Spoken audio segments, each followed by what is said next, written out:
د حمدالله محب وروستیو څرګندونو ته د امریکا غبرګون د افغانستان د پخواني ولسمشر غني د ملي امنیت سلاکار حمدالله محب له امریکا غږ سره مرکه کې افغانستان د حکومت سقوط اصلي دلیل د دوحې تړون ښودلی. امریکا ورته تازه غبرګون ښودلی. دوستانو زموږ پریس نیوز چینل ته ښه راغلاست. په دې هیله چې روغ جوړ وئ. ویډیو را سره تر پای وګورئ او زموږ چینل درسره سبسکرایب کړئ. د حمدالله محب وروستیو څرګندونو ته د امریکا تازه غبرګون.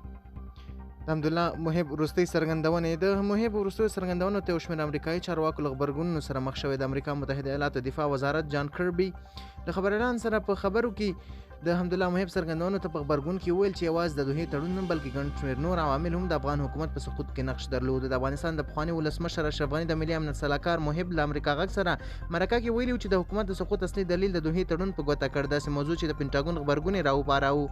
د متحده ایالاتو دفاع وزارت ویان جان کربي د خبریالانو د یوې پوښتنې په جواب کې وویل چې د دوحې تړون افغان حکومت ته یو قوي سیګنال ولېږه او هغه دا چې امریکا متحده ایالات له افغانستانه وځي.